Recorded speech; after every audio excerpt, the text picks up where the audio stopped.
Hey everyone, here's a owner's review of the new Glock 42.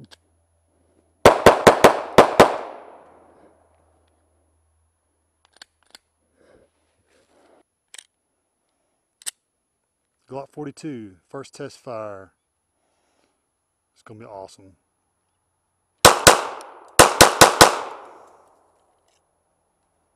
Not bad. I got me about, I don't know, what is that, 10 meters away. My Pepsi Max as a target. Pepsi Max because it's delicious. Here we go.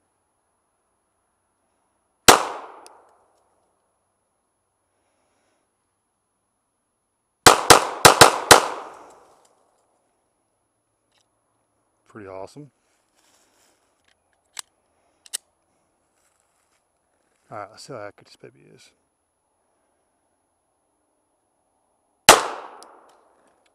Wow, it's pretty accurate. Alright, it's about as far back as I can go on my little course here. If I had to guess, I would say this is about 30 meters. So let's see how accurate the Glock 42 is. 30 meters.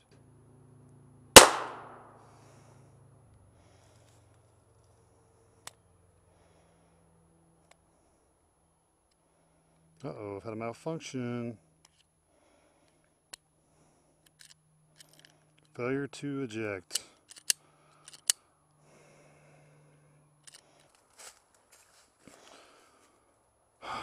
All right, take 3 of my 30-yard test.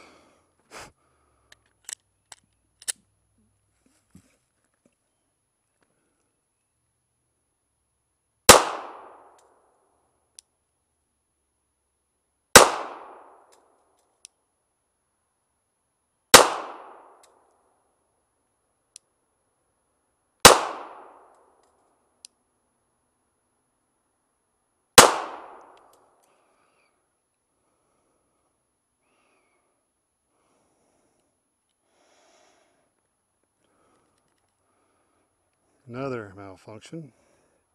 Looks like there's going to be another failure to eject, which was the last round, so it just didn't lock to the rear. So, nope, it was a failure. That was a failure to fire. Wow. I don't know. I guess you'd say that was a failure to feed because the round wasn't properly setting in the chamber.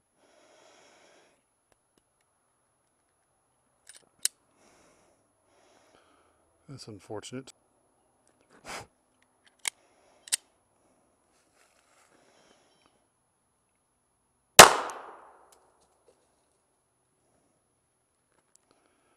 Oh, I got another malfunction. Well, I know that round ejected, so I know it's failure to feed. So,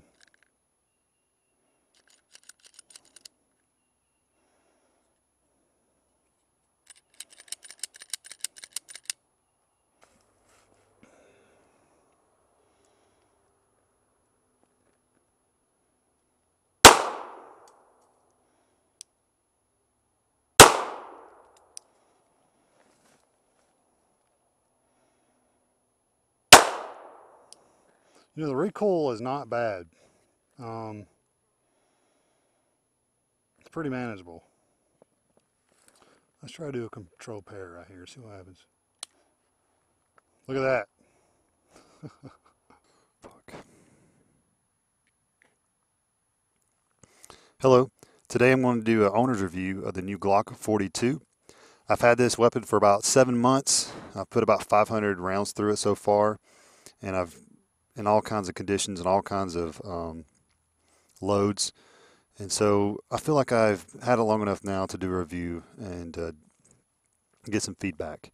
I waited 7 months because I wanted to make sure that I had enough time of carrying it and shooting and stuff. It comes with all the typical Glock parts, Gen 4, especially the double recoil spring, the little threads here on the grip, typical barrel there for a Glock. It's pretty much just a miniature size Glock 17. That's what everybody says it is.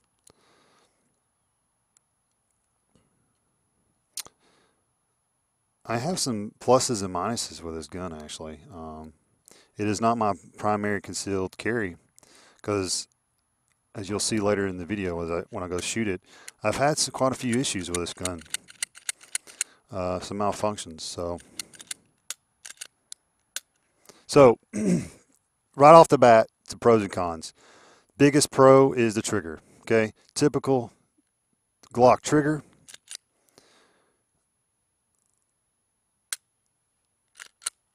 As you can see, typical 5.5 pound trigger, roughly. And that is a wonderful trigger. A lot of people comment that this is actually the best shooting, best feeling trigger that Glock has ever made. And I have to say, it's a really nice trigger. The other major pro with this gun is the versatility of Glock parts. You know, there's so many little things you can change in and out of them and replace and stuff. And I know if you take your Glock, you can take any Glock down to the factory place in Smyrna and they will replace all the parts for free. I've never done that, but I've heard several people doing that. So the versatility of the parts, interchangeability of the parts, being able to buy the add-on pieces and those kind of things. I mean, those kind of things are very nice. Major pros. For the cons, I will say, first and foremost, I've had some malfunctions with it. You'll see later in the video, I've had 4 malfunctions in the first 50 rounds. Swapped out ammo, was still having malfunctions. And now that even though I'm putting 500 or 600 rounds through this weapon, I still have a malfunction about 1 out of 15 rounds. The only other con that I would say is that some people would say it's a con. I don't know if necessarily call it a con, but it's a .380 caliber. A lot of people, you know, they complain that they wish this was a 9mm. Well, you know, .380 is just a short 9mm, you know, and I think people get caught up too much that, of course, the 9mm is traveling a lot higher velocity. But what's more important than the caliber is accurate fire and having a gun that's actually going to perform when you need it to. You see so many videos of people getting killed and they pull out some rinky-dink gun and the gun doesn't fire. This is why people love the idea of a Glock 42. Okay, so let's compare it some. Now we've done pros and cons. This was kind of the first little .380 weapon I had. This is a Taurus TCP.